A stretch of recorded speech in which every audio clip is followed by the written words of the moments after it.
They're the liberal rednecks. They like cornbread and butt sex. They care way too much but don't give a fuck. They're the liberal rednecks that makes some people upset, but they got 3 big old dicks that you can suck. Well, here we are. Me and Drew in studio, Cho in his home studio there. So, very important matter off top. I realized last night, laying in bed, right before I went to sleep, I can't remember, I even remember to bring this up. Okay, from our childhood, right, and before, like, the hamburger helper mascot, you know exactly what I'm talking about, right? Mitt, right? Little oven mitt, Yeah. right? Good glove. There's a Pillsbury Doughboy, right? What's the slogan for Rice-A-Roni? The San Francisco The San treat. Francisco San treat. Francisco treat. That's right. What was it before? you Something horrible? No, probably, but that's not what I'm getting at. You'd be like, it used to be murder Indians. You can go on and on. Rice-A-Roni, we've got Chinese. Right. You can, oh, they do have Chinese. You can go on and on with those. Is that currently a thing? Yeah, I think so. We just don't watch TV anymore. Is it daytime Yeah, it's TV just 'cause we specifically? stream Yeah. and stuff, and I Ask don't your watch any kids. commercials. Yeah, but they don't. They Ain't old mostly enough yet. stream too. Oh. If you think about it. Oh, not that you would know if you did think Well, I about mean, it, but- okay, you got Geico. We can save in 15 No. minutes. We can Sorry. save you 15. I specifically am only talking about food. Okay. Oh, Like, because, yeah, of course, ads are still everywhere and in your face, and they're always trying to have some hook or something. But I'm talking about those were all food items I named. I feel like in my recollection, the 90s, food marketing was, at a high. Oh, sure. And I feel like not fast food restaurants either. Like it's like they were targeted at homemakers or something. yeah. And I don't shake and bake. Also, that's another thing. Not just the marketing, but like those gimmicky things like that. Well, a lot of those Like- are horrible for you. Good. Right. And not cheap. Right. So now, I think a lot of that shit went away, like Shake and Bake. I mean, I'm sure that's still around, but they're not marketing that heavy because it's either high-end folk want something good for you, and poor folk can't afford the gimmick. it's like The middle class is disappearing, Trey, and There it so is is. Hamburger There Helper. it is. That's what it is. Dude, Or- that's I'm yeah. telling you. Yeah, That's- they know they don't have to the poor foods don't have to market as hard anymore because it's like, look, you gonna get it. And the rich Right. folk food is marketing. We don't have any preservatives, So, and we are like pure. it's like organic. an early example of this. I think was like when microwaves were first invented. That was futuristic shit. Yeah. And I understand why. I mean, hell, microwaves are still wild. as hell. But yeah, they wild. So I get it. Murder a puppy, But- heat up a cup of coffee. Yeah, whatever you need to do, as long as it involves boiling something's insides. But Jesus, but so like TV dinners and shit like that, when they first came out, were also treated that way, like wave of the future shit. Yeah. Also, TV Yeah. was new. TV in your living room, and you can eat dinner that you microwaved. Welcome to the future, white people only. But like, it was a whole thing, and then gradually people realized, like, oh wait, this is garbage. trash. Yeah. And so, is that what's also happened with all those other things too? That's like they ain't fooling nobody anymore. I think so for the most part, I mean, I think some of those brands kept their gimmicks though. I mean, the Lucky Charms guy is still around. The Rice Krispies elves are still around, and kids are Which that's for still kids. into that. Yeah, but I mean, I feel like the Pillsbury Doughboy was a little bit for kids. he probably was, but I'm again, shake and bake, hamburger helper, suddenly salad. That shit was for, like I said, homemakers. I think those weren't like targeted at kids. They were targeted at, Well, now I guess it's, I don't know, like HelloFresh. They Right. have, yeah, it's- great company, good product. It's stuff like that that has You're right. entered into that You're right. niche food market, I think. Should we just look up? I But don't have you know. ever seen a HelloFresh commercial that wasn't on a goddamn podcast? No, but or- that's what I mean. That's what it is now. You know what I Yeah, mean? It Like, is now. Yeah, you're right. And we ain't doing, hey, hamburger helper, you won't throw up, we'll hook you up too. If Yeah. that's what y'all want. We're- Let me we're be in a- clear. Yeah, we're in a post dick pill world, man. And everyone eats fast food instead of TV dinners now. And Right. so you got fourth meal, Mhm. your Kiro Taco Bell. Right. I can only think of the Taco Bell ones, if I'm honest. That's a testament to their marketing. And my eyes. No, well, like I was I'm watching loving it. football all day Sunday at for part of it at my buddy's house, right? So not in a loud bar. So the commercials, people took note of the commercials, and there were plenty of fast food joint commercials, but there weren't, as far as I can remember, there weren't any like boxed meal or whatever the hell you want to call it commercials. I don't know. It just feels like, again, it seems ubiquitous in my memory of the 90s, and now funny it's you like say that gone. because I also watched this past week. Like I watched the college championship and all the playoff games at my house, and that hasn't been like usually. I'm watching those at Robbie's when there's a shit ton of people there and it's so loud that we don't hear the commercials, or like you said, at a bar.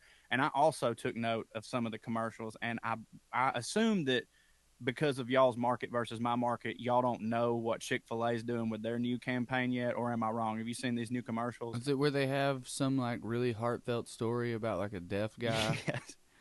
Yes. Yes. That's the most egregious one. But basically it's like, and first off, I mean, I think anybody that's ever been to a Chick-fil-A knows, like, their whole thing. Well, I mean, first off, it's good food. I'm not doing an ad for them, but, like, their food is good. But also, like, they really pride themselves on, like, their service. Like, it would be my pleasure. They go above and beyond to make sure that you have a good experience. But now, like, their entire ad campaign is, like, just in case you haven't been in a Chick-fil-A, this is how fucking awesome we are. And, like, yeah, they have the one where it's the whole commercial silent. It's just a deaf person on a couch with a Chick-fil-A employee, and they're bragging at how, like, they know sign language and shit. But the one I saw this past week was this girl, and it was her and this black cop, and I guess they had left his waffle fries out of his bag, and she chased him down, ran across traffic to make sure that he got his waffle fries because they do so much for us. It's the least we can do for them. And it's just fucking so cringeworthy. Right, yeah, they're like, yeah, we come on down to Chick-fil-A where we really shuck and jive for you. Yeah, exactly. We run into love the traffic blacks and for cops. these What are you waffle gonna do? fries. Well, I think the analogy is accurate because what she did for him and what he does for his community, they both committed crimes, but got away with it because of who they are. Right. Here's another thing that I came across the other day, which I cannot believe I had never heard this before, because it seems like one of those things that would get brought up all the time on the internet and shit. Maybe y'all have heard of this before. Fucking All Star by Smash Mouth, right? The song? Yeah. Okay.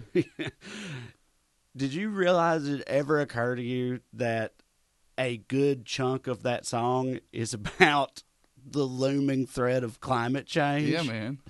Dude, Yeah, man. that never, like, I never, because it's just The like, world's on fire. dude, it's like yours? the ice we skate is getting pretty thin. The water's getting warm, so you might as well swim. The world's on fire. How about yours?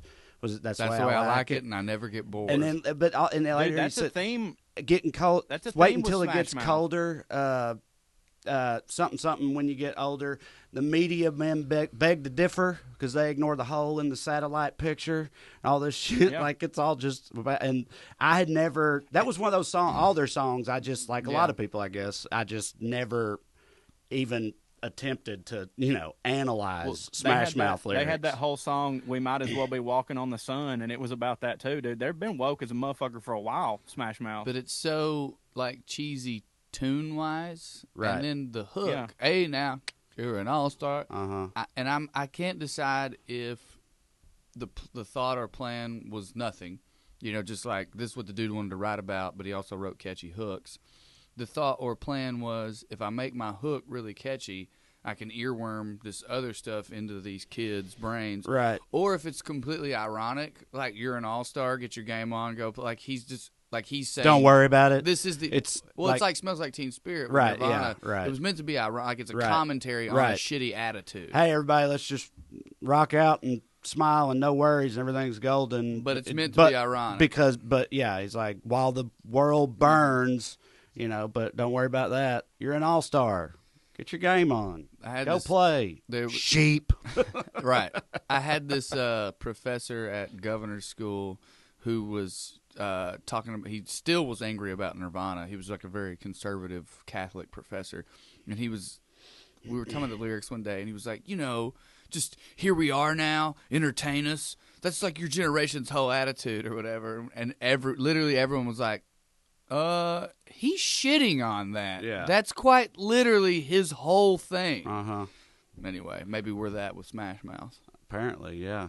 Because it's all like Dude, you guys are both like, yeah, absolutely, and I believe you. But at that same football watching party I was at, I brought this up, and they were all like, "What?"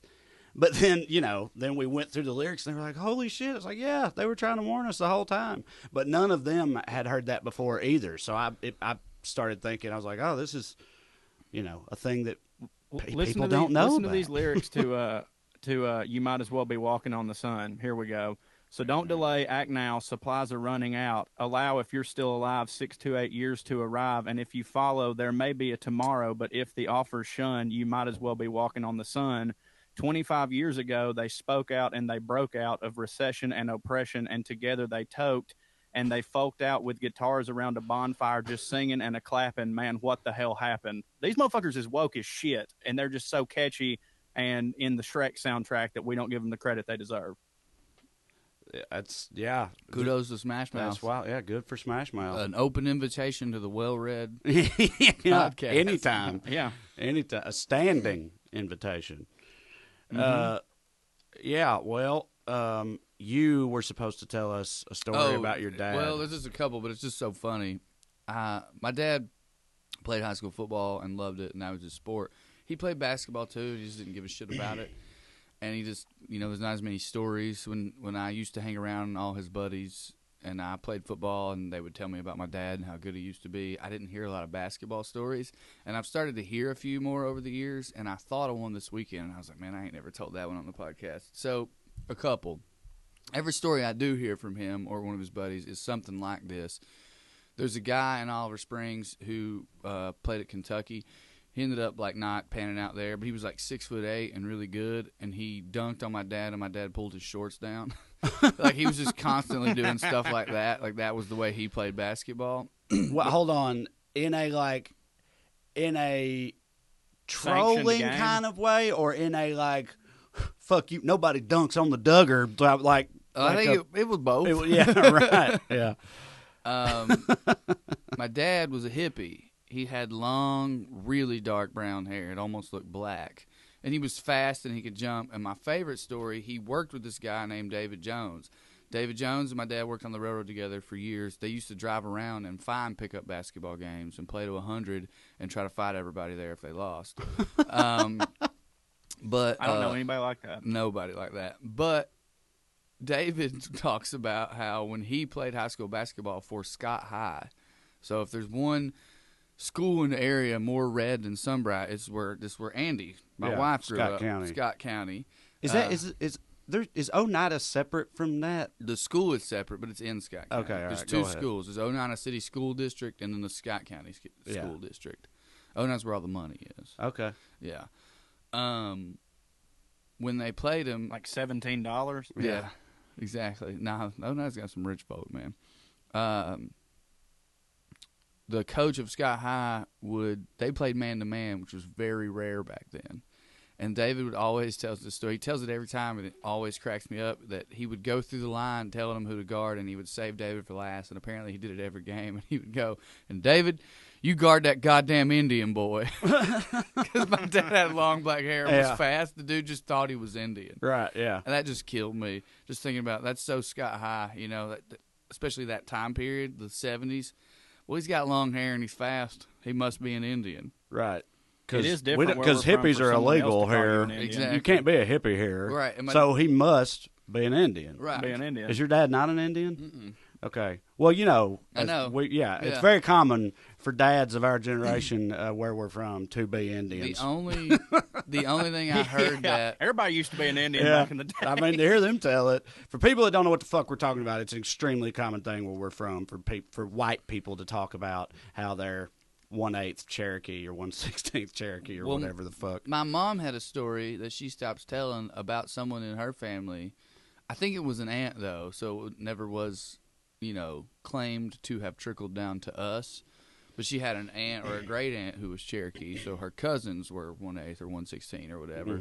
But she would tell the story, and it sounded like rape or kidnap. It was like, yeah, he went and got him an Indian wife or whatever. And it was like, she was only 13, but that was normal back then. And I'm like doing the math. And I'm like, it wasn't that normal. This wasn't 1840. This was like 1930. Yeah. Traded wampum Yeah, for her or something. I fucking know, man. All of my granny's sisters, they got married off at like 12 and 13 in the fucking 30s. It was a weird, dumb time. Well, like at that time, they had to get rid of them or they were going to die. You know what I mean? No, Like, they had parents families were happy for them to go. Yeah, in the fucking late 20s and 30s and shit, in the rural South, everybody had 9 kids to work on the farm that was dying or whatever. And you got to get them the fuck Granny out of the had house and brothers make and them sisters. somebody else's mouth to feed as soon as you can. Or, it's a desperate situation. I would buy that, and I mean, you're right about the depression, obviously. I would buy that more easily if the boys were getting married at 14 as well, but they were all waiting to like 21 to 25. And marrying 13-year-olds. Yeah. Yeah, my grandma, my ma and pa got married when she was 15 and he was 18, I think. Now that I think about it, Mama Dean, Papa came back from World War II. He had stayed over there as long as he could because he had him an Italian woman and a kid, and the government wouldn't let him marry her because of fascism and the war. Was afraid she was going to be a spy. This poor Italian lady. Lord. They had a 5-year-old daughter. And the army made him leave Italy and wouldn't let him bring either of them with him. And he came back heartbroken. It's so funny. Goddamn Hemingway shit. I know. He came back. He came back heartbroken, and I guess split the difference. He couldn't get to have his woman and his kid, so he got Mama right in the middle. 15-year-old. Your papa lived a Ernest Hemingway story. That's wild. Yeah. He did get drunk a lot. If that's what you mean. Yeah. We so before if we move on, your dad, you talking about your dad made me think about, we were talking about this the other day. I think it's so hilarious how legendary of a shit talker Larry Bird was specifically. Yeah. Because it's like, first of all, it's just hilarious that Larry Bird was the dominant, undeniable force of nature that he was, being the hick from Salt Lick or whatever and looking the way he did. And he looks like Earthworm Jim. Yeah, and but when you add on top he of looks that, like a bird. Yeah, I mean, I can see it. He does look like a bird. He and the feathered hair. But it's just wild. Everything about that motherfucker is wild. We've done it on the podcast before. Everything about Larry Bird is wild. When your buddy Bryson was on here, we talked about that bit he had where he was like wanting to. He's going to lie to his kids about things that are real, saying they're not real, so that instead of having kids who are disappointed to learn Santa Claus isn't real, right? They'll learn cool things like that dinosaurs were real. Actually real, and they'll be excited. And then the climax. The kid walks in the door from school in like third grade. And goes, Larry Bird was real. Yeah. You told me he was a myth. That's I've literally tried to purchase that joke from him multiple times because I love that so much. But so Larry Bird is just all around hits his existence to me, but especially the fact that he was like, again, the biggest shit talker in the whole league. Like they said he would walk in before the 3-point contest at All-Star Weekend or something, would walk in and just be looking around the locker room back there where everybody else was and wasn't saying anything, would just be like just looking back and forth between them all until somebody said, what are you doing, Larry? And he's just like, I'm just trying to figure out what you motherfuckers going to lose to me tonight or come in second place or whatever. And he would win. And he would win, like smoke them every time. Chuck Person talked shit about him ahead of a game they had against each other, and it was on Christmas Day. And he said he was going to go bird hunting, so they asked Larry pregame if he'd heard about that, and he had, and he said that he's like, yeah, actually, I brought him a little gift since it's Christmas Day, and I'll give it to him a little later on. Love, Chuck, whatever. And then he fires a 3-point dagger to like win the game at the end, and according to legend, before the ball even goes through, turns around and looked at Chuck Person and goes, Merry fucking Christmas. Handed him a box with an L in it. That's right. let's see. So Xavier McDaniels, a ball player back then, and he was guarding Larry Bird one night, and he said Larry told him, "I'm gonna get the ball right here and I'm gonna shoot it right in your face." He then received the ball in the next possession, found the exact spot he pointed out, and buried the shot in his face, and then said, "Oh, sorry, I didn't mean to leave 2 seconds on the clock."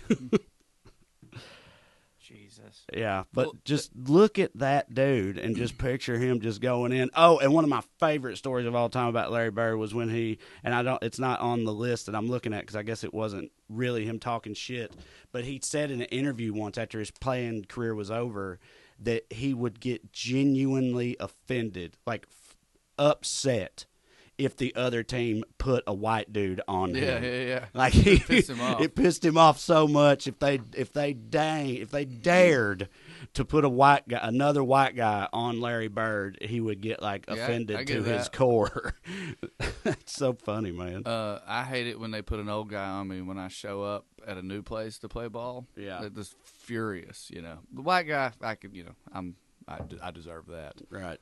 My favorite one, I think we've told this one before, but he didn't do the 3-point Right. contest one year, and so somebody else obviously won. Somebody for Chicago, I don't remember his name. Let's say it's Bill Jones, and then he goes, "Hey, Larry." After he won, he said he was, you know, he knew where to find you.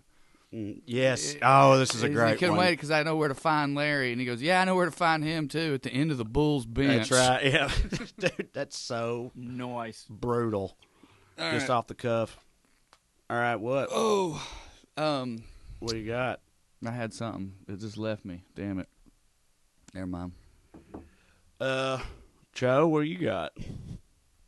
Well, I've been kind of in my feels this past week because I've been eat up with Titan Mania for the past month or so, and I really thought we were about to get it done, and then that didn't happen. So I'm sad, but I do want to give a shout out to Titan Nation and my main man, the 2-2 train, Tractor Cito, King Henry himself, for making me believe again. And also, I can't say enough about Ryan Tannehill, but sincerely, I've got tears in my eyes. I just want to thank Derrick Henry for making me feel the way I used to feel when I watched Eddie George and Steve McNair. So Hell yeah, great buddy. season, boys, and we'll get them next year. I echo that sentiment. I was on the fence about whether I would prefer to talk about it or not, just because it's a fresh wound, but they absolutely deserve credit. But that's the thing. Like we were talking the other day. Honestly, it was still like the fact that they're not going to the Super Bowl is still like that doesn't take anything away from the fucking run that they had at the end of this season. It was one of the best runs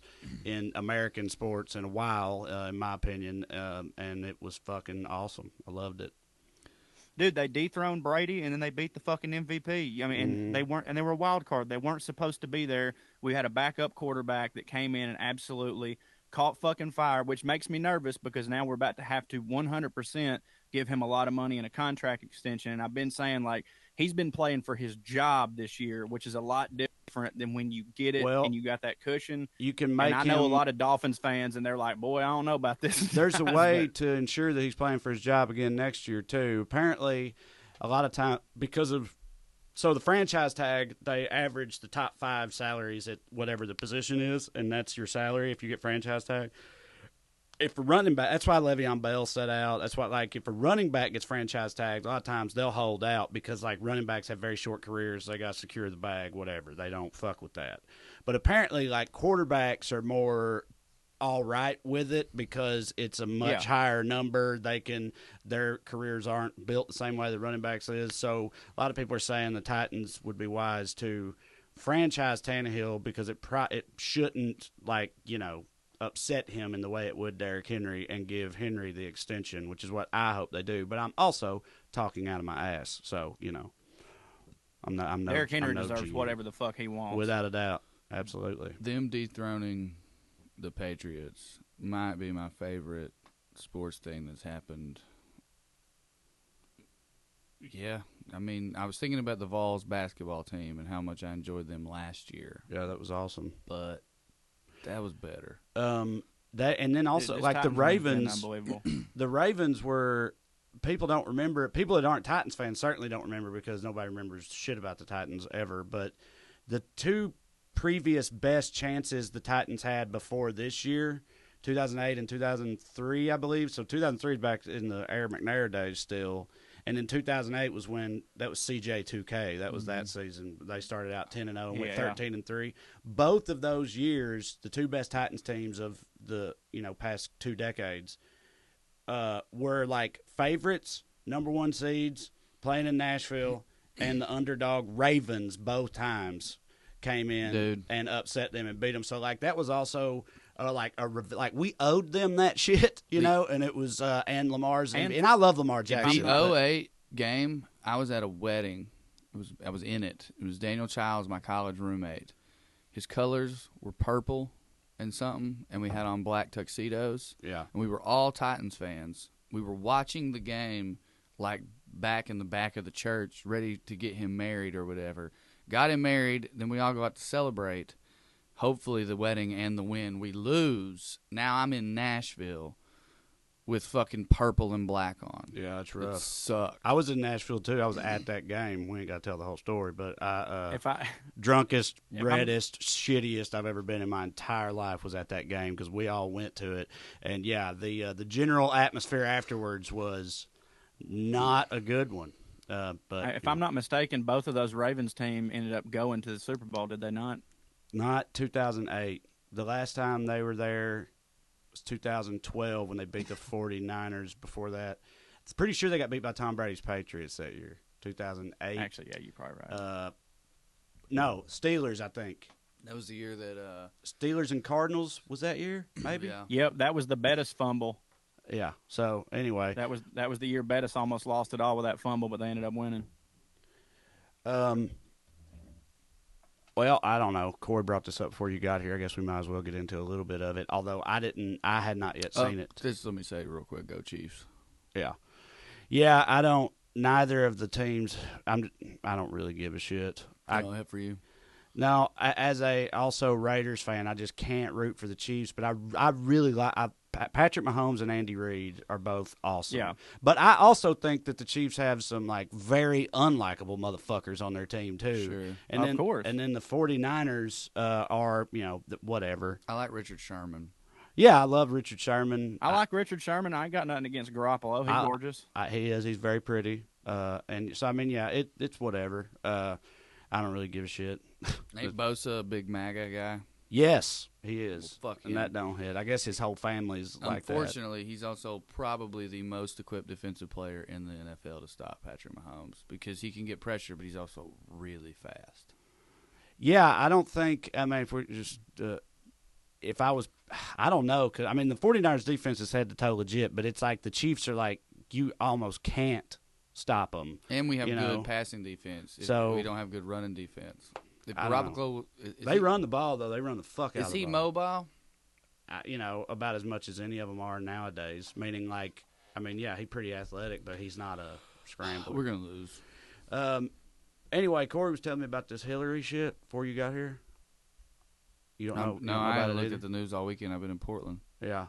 Oh, I just saw it this morning. Hillary just apparently came out and just kind of laid out a whole Bernie don't hit shit. Like, that does not surprise me. I don't like Bernie. Nobody likes Bernie. Nobody wants to work with him. So, yeah, I mean, that's all I saw. I didn't read the whole thing, but I just know that's about to be a fucking – that's just going to be a huge dagger. It does. I don't agree with that at all. No what do you mean huge dagger? That's I was actually about to say, do we think that it's going to make really much of a difference at all? Well, maybe it won't because a lot of people that are for Bernie were like, fuck Hillary anyways. But just, I don't know, man. It just seems shitty, her even weighing in on some bullshit right now. But, I mean, hell, Bernie might have done her wrong or some shit. I don't fucking know. It's just that motherfucker supported her, goddammit. I just want to win. I don't think we should do that shit. This is just another one of those, like, we just can't help ourselves out situations. I think, and I'm talking out of my ass again here, but I think that, like, at this point, most Democrats, even ones that were, like, with Hillary in 2016, have kind of just stopped giving much of a shit about her and her stance on things. I sort of think I don't see her moving because it's like just because of the way everything went down, and I feel like most people have kind of moved on. I'm sure a lot of the people that fucked with Hillary now have, their horse in this one. But But yeah, I don't know. I could don't be think wrong. that that's true of like the quote unquote establishment.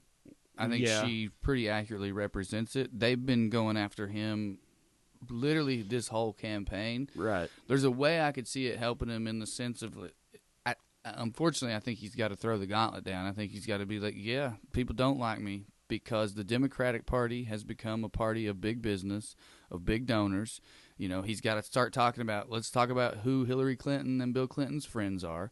Let's talk about all the millions upon millions of dollars they made from kickbacks and jobs after they left office and sometimes while they were in office. And he's got to basically say, you know, yeah, they don't like me because I call out their bullshit. Because the only time I've ever made a lot of money is from a book I wrote, not from being appointed to this fucking chair or going to work for this fucking company.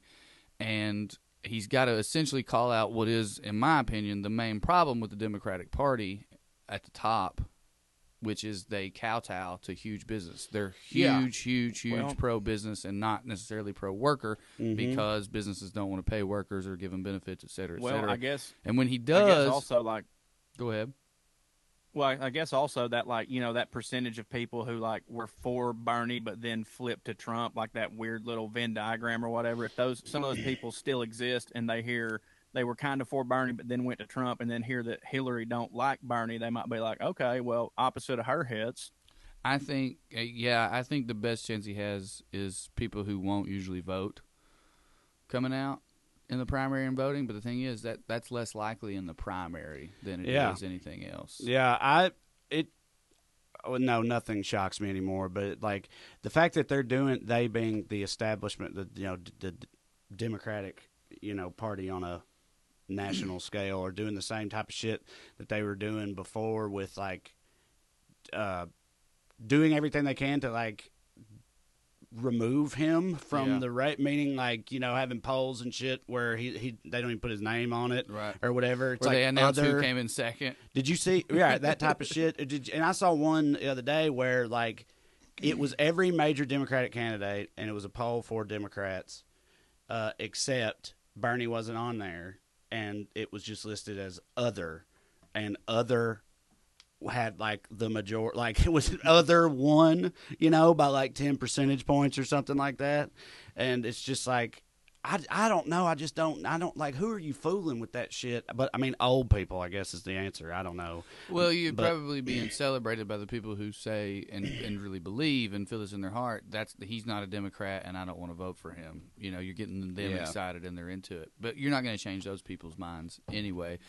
My fear is that all this will work and it'll end up being Biden instead of Warren. I hope that she's going to endorse Warren soon, kind of, even though I don't want her to beat Bernie either. I would much rather have Warren than Biden personally. But, I mean, you also got to think about, I don't know, it might be a trap too. It might be another play for them to continue to call him sexist, number one. Number two, like once he attacks back, it's like, see, he's mean to women. He said that to Warren, and now. But the other thing I'll say, and I've said this before in the opposite, when people talk about someone you can have a beer with. So I'll say this in the opposite. I don't give a shit if nobody likes him. I don't give a shit if no one likes Elizabeth Warren. I don't give a shit if no one likes Joe Biden. I'm talking about their policies, their record, and what they plan on doing. I don't give a flying fuck if Bernie's a hateful old man. We have to stop pretending like this is a goddamn reality show. Yeah, I hear you, but unfortunately, it is a fucking popularity contest. My thing with that has changed, because I would have a few years ago. I mean, hell, at this point, probably going on 10 years ago, because this happened for me during Obama's administration. Prior to all that, I would have actually said that it's very important, because you have to be able to work with the other side to get things accomplished or whatever. And if you're like impossible to work with, then you're never going to get anything done. That's what I would have said then.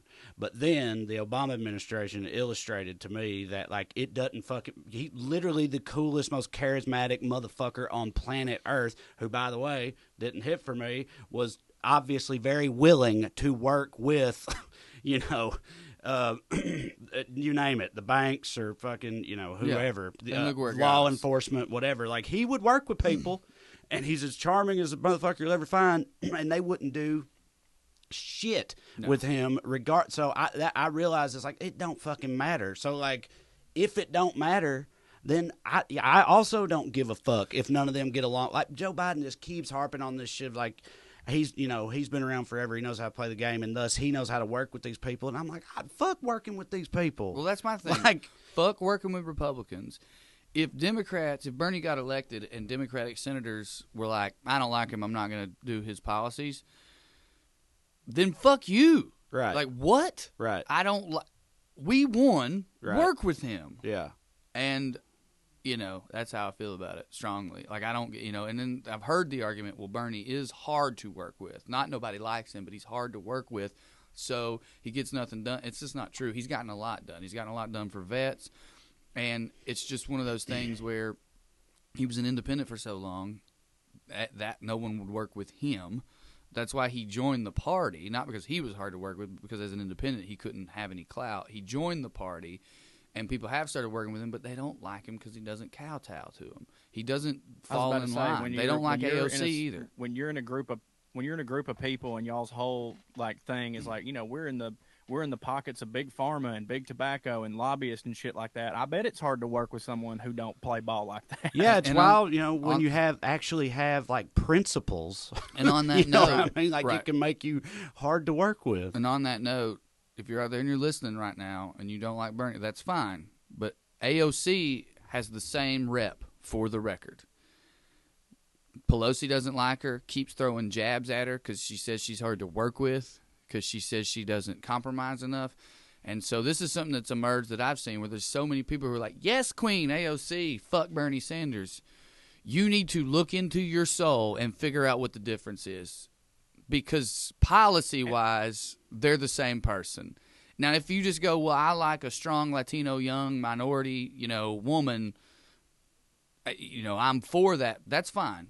But then why do you hate Bernie? Yeah, You know, it like, doesn't have to be one or the other with those two. I'm a big fan of both of those two. My only point is, it's just people just don't like it's what Hillary's saying. There's just a lot of people like, he just rubs me the wrong way. Okay, but we're not fucking voting for an uncle. This person's not going to be our uncle. He's going to be our president. Like Corey said earlier, I agree with you about that. But like Corey said, that type of shit does matter, unfortunately. Yeah, like a lot of people do vote for they like, you know.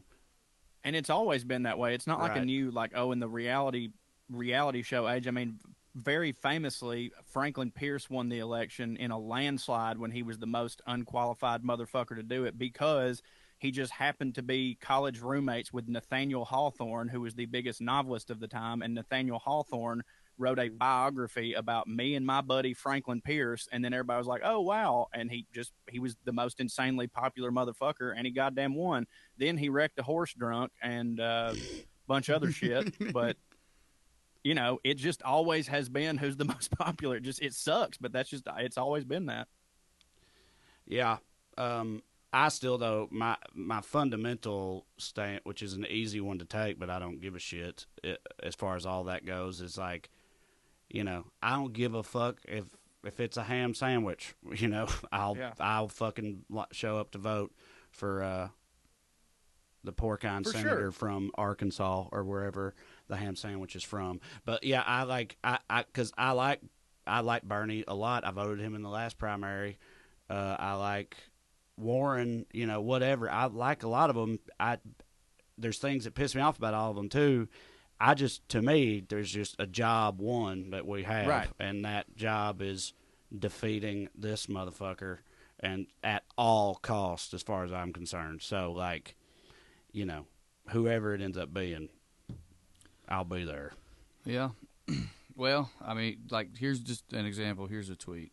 Give no fucks, Hillary is my favorite Hillary. She's my hero, telling the Bernie bros, I guess that's me, we're not scared. Everyone's so afraid to vet him because no one wants to face the wrath of his cult. She's going to save us by allowing herself to be punching bags so the candidates don't have to. Yeah.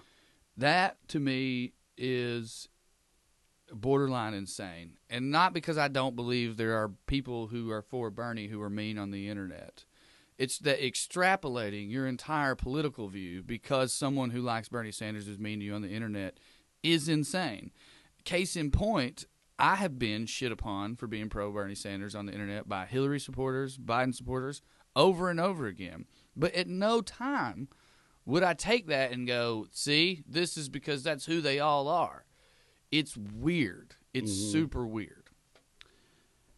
Yeah, I mean, honestly, to me, it's probably just because Bernie excited a lot of young people, and young people are the ones that are, well, old people probably the most vocal. Really, really old and really, really young are the most vocal on the goddamn internet. And a lot of the Bernie bros are super young and super Twitter and Reddit savvy. So, yeah, it seems like they're fucking dicks. Yeah. I don't know. I'm speaking out of my butt on that too. That just seemed like, the term Bernie bro seems like that's a young person. Mm-hmm. Yeah, I think that's definitely a lot of it. I was trying to find someone had retweeted a tweet and I saw it and then it went away where when Hillary thanked Bernie for endorsing her in 2016, all the nice things she said about him, but it went away. It was like a lifetime of service fighting for working people, poor people, and people of color. But nobody likes them. To switch gears a little bit here towards fuck her. Getting towards the end. Fuck her, man. What a callous piece of shit. Took What a a little callous, longer than I thought what it a would, fucking Corey. callous, rich piece of shit. And if you're out there and you like her and you got something to say to me, fucking then just say it. I don't give a fuck. Fuck Hillary Clinton, man. God if you are damn. keeping up at home, 11 minutes is how long it I took had the from under the for inception sure, of this so, conversation to Drew calling her a callous piece of shit, and I had my money on 5 minutes, so I lost. Yeah, I had the under. And you know who this too. is going to It be was- bad for? Elizabeth Warren. Because a lot of people already don't like Hillary Clinton. This is going to make them like her even less, and because they're sexist, they're going to associate Elizabeth with this. Because people are dumb and think of things like, someone was mean to me on the internet, so now I hate Bernie Sanders. Because people are that stupid, they're also stupid enough to go, look, this Democratic woman did something I don't like, so now I'm mad at all women. And they kind of look the same. They look like mammas. This is going to hurt Elizabeth Warren. She's so bad at politics. Hillary Clinton is so bad at politics. This is going to help him. This is going to fucking help him.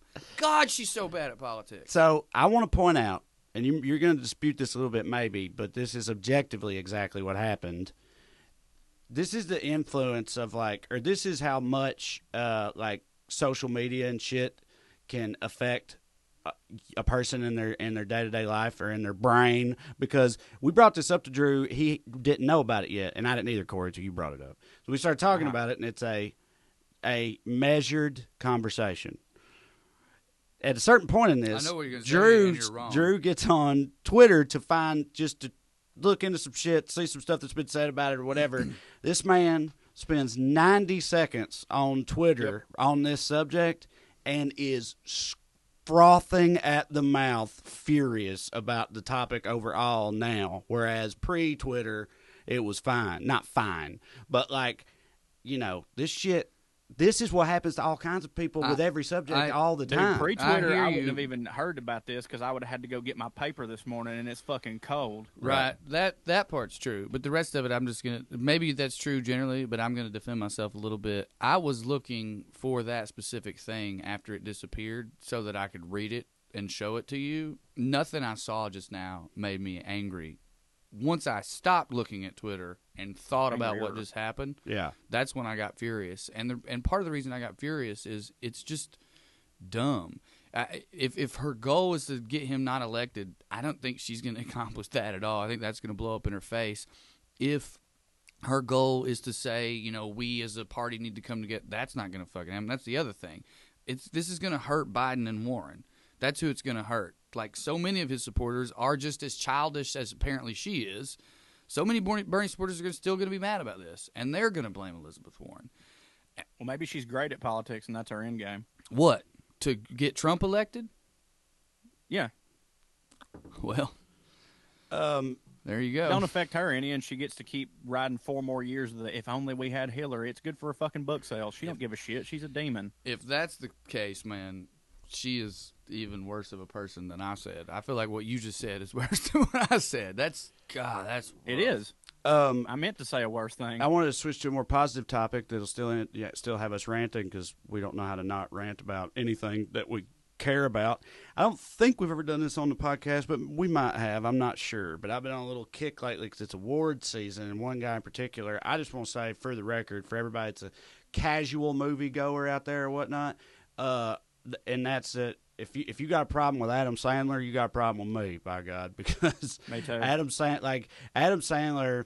I've been on a kick lately because I watched Uncut Gems, and I've seen a lot. He's had a lot of interviews and stuff in support of Uncut Gems, and also we've met Sandler. He did our show at Largo. Met him, talked to him a little bit on more than one occasion. But just that aside, like he's just I don't know. He's such a good dude. But also, you'll never hear anybody say, I've never heard a bad Sandler story, and in this climate that we live in, that's insane. Right, and I know he gets shit on a lot, and it's because of, like, he's made this, like, insane number of movies, right, that are, goofy, lowbrow stuff or whatever, but, like, if I'm not mistaken, literally every single one of those movies has made money, right? And they would not keep letting him do them if they didn't. That's the thing people don't get. Like, it's nobody is bigger than Hollywood. If Adam Sandler wasn't fucking financially viable to these people, they wouldn't keep letting him do these. And also, he gets fucking De Niro and Pacino and Steve Buscemi. They all want to work with this motherfucker because it's so much fun to do. And here's the deal: those movies ain't for you. They're for fucking kids, and the kids goddamn love them. So suck my dick. Adam Sandler's the guy. He should be president. Yeah, we'd be better off if he was, but he also has, like, openly stated before that, like, he'll, like, those movies, he hires his buddies, which that's cool to me, like taking care of your peoples or whatever. They've set a movie in Hawaii just because, so now we can all go to Hawaii and get paid to make this movie, right? And then ends up making money for the studios, and everybody's happy. And then every roughly 10 years, he drops a Oscar-worthy performance like he did this year in Uncut Gems. Did not get nominated, which is horse shit. But, the man is genuinely extremely talented. You talk to people about, or you hear interviews with people from, like, his SNL days, like, from that era of around Saturday Night Live and stuff, and they'll tell you that, like, he was the most savvy cast member on the roster at the time. Chris Rock said he's the smartest. Chris Rock said he's the most brilliant motherfucker he's ever met. Yeah, he's the most brilliant, like, funny person that Chris Rock's ever known because of, again, how savvy he is and how well he understands, the game and everything. And he's just, again, he's a fucking genuinely good dude. And I love the Sandman. I'll always go to bat for the Sandman. I don't give a shit what his, next movie is. I do wish he would make more Uncut Gems type shit than he does. But I understand why he said what he said, but I don't buy it. I think he likes making great movies every once in a while. It's not just for the awards. Yeah. I think he likes doing it for himself. What he said, because we hadn't referenced that, what Drew's talking about is Adam Sandler had said publicly he had said that, like, if Uncut Gems and his performance in that didn't get any kind of, like, recognition or whatever, then he was just going to give up on drama forever and only do comedy because clearly he's not cut out for. He said it in that, like, kind of that way, and then he did get snubbed, and so, like, people are saying, like, oh, no, he's never going to do drama again. I'm sure he will too. Didn't he say it? Well, here's the thing: it's only the fucking Oscar motherfuckers that snubbed him. Everyone is. I would say that the majority of people right now are going, what the fuck? How is he not nominated? So, like, he's getting the credit. It's just not from those elitist fucking douchebags. Right. Didn't he say it like this? Didn't he say it like I'm only gonna make shitty Netflix movies or something, like a bad, goofy. I feel like it was a joke. Is what I'm getting. Yeah, I think he said it, like, half jokingly at least. But anyway, I've just I've been watching these award seasons movies, and also I've been watching these interviews with the people in them and shit. And so I've been on a little bit of a Sandman kick lately, and we were texting about him yesterday or whatever. And I just wanted to go on the record as saying, he's the shit. He hits for me. I'll hear no Sandler slander. Too, where you go ahead, baby. What were you saying? I said I'll hear no Sandler slander. No Sanders slander. No Sanders slander. Yeah, I was just saying, like, what a career to aspire to, where you can go on record as saying, "Look, if I don't win the Oscar for this, I guess I'll just go back to making $20 million a movie on a boat in Hawaii." Right. Yeah. But I have to assume that gets old after a while. Even if you want to come back to it, you want time to, do something different. Well, right. I think that it does, and that's when, and he'll, like you said, like in a couple years, he'll have done a bunch of those movies, and like because his whole life is set up to be a vacation where he's getting paid. His vacation is, all right, let's do this fucking insane character study where I don't make a lot of money. Yeah. You guys Did you guys see that script for Grown Ups 3 as a horror? No. Someone wrote a spec for Grown Ups 3 as a horror film, and it's really meta. They're on set for Grown Ups 3, and no one's getting along anymore. Like, the idea is, like, they're not really that close anymore. They've all made millions upon millions because of Sandler. And Sandler, they call cut, and everyone's kind of going back to the trailer. And then Sandler, the next day they come to set, and he's like, we're not filming today. And he makes them go on a road trip to this cabin and all that stuff. And Alan Covert's just there when they get there. And like, one of the jokes, he's like, oh, how did you even know about this? And he's like, I was just following you guys. And then they're attacked. It's pretty damn funny. Yeah. It's about That would be 45 awesome. pages, and it's hilarious. It sounds like it hits. Judd Apatow retweeted it and said, this is the best script I've read in 3 years. That sounds like the end of the world, like that type of meta shit. I like that. I'm into that. You guys both said, so on the subject of Uncut Gems, but without, trying to avoid spoiler territory or whatever, you and Corey both said that, and I've seen a lot of people say a version of it, that you guys have like issues with anxiety sometimes, and so that movie was just like, It was too much. yeah, it was just like, I totally get, like, I don't, It was the sound. yeah. They did it all Yeah. like that. Like, And you could It hear was so very many street stressful, sounds all the right. time. It was, purposeful, like It was sensory not just, overload. like, yeah. So I deal with sensory overload like insanely, and like it was immediately apparent to me that the direction of the film was, okay, they want me to consume this movie and watch it in the same light that this person, without giving any spoilers, that this man, this character experiences his life. Like, this must Right. be what it's like to be this guy 24 hours a day. And again, here's the deal. I love that fucking movie. I'll never watch it again because of that. Now, watching it again because I know everything that happens, maybe it won't be like that. But like, that's not saying it's not. It's a fucking great movie because they pulled that shit off. I was on the edge of my seat. I almost had 2 goddamn panic attacks. Amber, who was with me, who is not prone to panic attacks because you have to have emotions first, she was also about to fucking die. See, I also don't really have like anxiety issues, and I could tell that was what was going on with the movie, but I was not sitting there feeling that internally myself. I did have some of that while watching 1917, and I don't know if it's because like just the stakes sure. of that I are can't so wait much to see higher, it. Well, anyway, yeah, we ain't got to get into the details of that, but I know what you mean, but I thought they were both good. 1917 is probably my favorite of those of this year's like movies so far. It just like there's multiple points in that movie where I genuinely have no idea how in the fuck they pulled that off. Like, it's absolutely unreal. I want to go back on something real quick.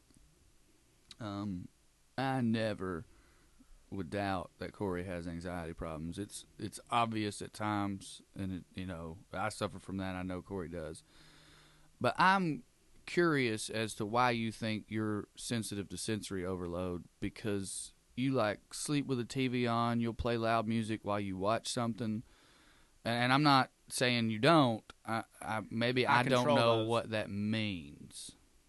I think it's because I control those. Like, you know what I'm saying? Like, So what's my an thing is, example like, of sensory overload that's gotten to you? well, first off, the very first show that I ever got paid for in New York was that silent disco show that me and you and Tim Dillon and Christina did. Yeah.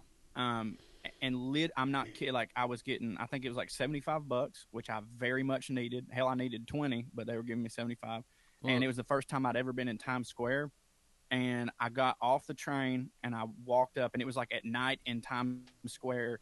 And with all the lights and with all the people and with all the horns, I swear to God, I almost texted you and said, dude, tell them to get somebody else, and got back on the train and fucking left. like I can't. It's part of my ADD too. Like I can't pay attention. Like this is happening, so I'm paying attention to this, but this is going on over here, and then all the lights are fucking with me, and I don't know, man. But like, yeah, when I'm at home, I can blast loud music and watch TV loud and shit. But like, I can also turn them off whenever the fuck I want, and I chose this shit. So like, I don't know, man. Like I can't go to like when people want to go. Like Amber, sometimes her friends like, you know, they'll be having birthdays and shit, and they'll be like, let's go out dance into a club, and I'm like, man, I mean, I'll go, but like once I get in there and I can't get the bartender's attention for 2 seconds because it's so loud and I can't hear nobody, and I go to the bathroom and I get lost, and then there's lights, and then there's all sorts of people I don't know, and they're bumping up against my shoulders and shit. Don't hit for me. I gotta leave. I gotta go to a pub that's about to go bankrupt with 2 people and drink whiskey. That feels like it's partially being in public, which is a common anxiety. It's a lot. Yeah, it's a lot of being in public. I don't for like sure. When I get. I wouldn't say that I have like sensory overload, generally speaking, but I don't like big crowds of people like that. Like that experience don't hit for me. I am fine with crowds. I definitely have sensory overload. I have to turn everything down. I can't even face a light. Like I can't even face the light. I got to turn away from it, and it's noises and brightness and all that. And Andy always says, "You're just so sensitive," making fun of me when I, tell her to turn the light down, turn the volume down, like whatever it is. But yeah, I'm gonna remember this, Corey, the next time we're in a car and I ask you guys to fade it to the front and you make fun of me. I'm gonna remember all of this. Yeah, well I guess I think it's because you don't hit. I get what he's like. Again, he's in control of that. Yeah. I think his thing is like anything that's completely external and outside of his, know. Right. Like you guys playing music at Well- 87 decibels because you're ruined your ears listening to headphones your whole life. Having a scream conversation about how much crab hits is completely out of my control. Then I try to take back a little bit of control and say, can you guys just fade that to the front so it's coming out of those speakers? And Corey goes, oh, my God. You don't hit. You sound just like him. Yeah. Well, I guess you've kind of said it all in terms of it. I think to me, a lot of it is the public and the amount of people. Like it's all that plus there's a bunch of people, and I get like genuinely scared. If you add marijuana to that mix, bury me. Fuck that. People don't do it, Like but I buildings genuinely, do, for me.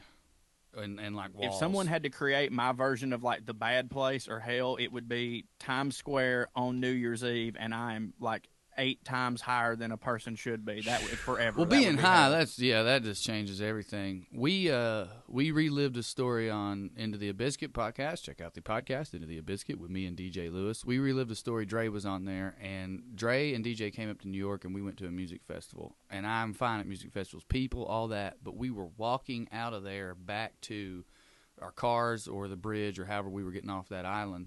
And they were funneling traffic. So what they would do is they would open it up. We were in like a cattle chute, just like a 4-foot lane. We're all walking one direction, right? And then what I now realize they were doing is they'd let a bunch of people through.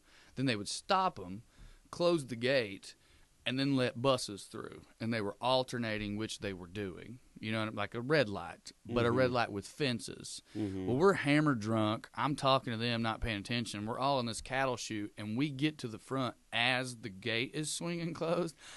When I say I lost my goddamn mind, Dre still talks about it like I ain't never seen nothing like it. I fought the fence. Like, the fence was coming. I got out. Like, I started free. I was like, what the fuck are you doing? Started pushing the fence back. These dudes were like, chill out. We got it. I was like, get the fuck out of my way. And shoved this, like, fence past. I got out. Dre followed me. We got to the other side. DJ and Andy were just, like, behind us just staring like, what the fuck? And Dre was like, I don't know. I just followed you. You got scared, so I got scared. And, yeah, I can't handle being closed in. But people don't bother me. That was a nice This Week in Ravenry right there. If fighting that the was fence, yeah, for just sure. yeah. I fought the fence. Yeah, And the fence won. yeah, right on. Well, I guess it's about that time. I think so. Is It is about that time. And in closing, just announced today, June 20th, we are going to be at the Pantages Theater for the Minneapolis Comedy Festival. The Minneapolis Comedy Festival is going to be going on June 15th through the 21st. There are so many hilarious people there, including us, Nick Offerman, you know him as Ron Swanson from Parks and Rec, fucking Jeff Foxworthy, Bert Kreischer, Kathleen Madigan, Whitney Cummings. It's going to be a great time. So those tickets will be up at wellreadcomedy.com soon. That's WELLRED comedy.com. Subscribe to this podcast, download it, tell all your friends. Also, holler at Into the Biscuit with Drew Morgan and DJ Lewis to hear more tales about Drew punching fences. All right. We'll see y'all next time. Ski. Thank you all for listening to the Well Read Show. We'd love to stick around longer, but we got to go. Tune in next week if you got nothing to do. Thank you. God bless you. Good night and skew.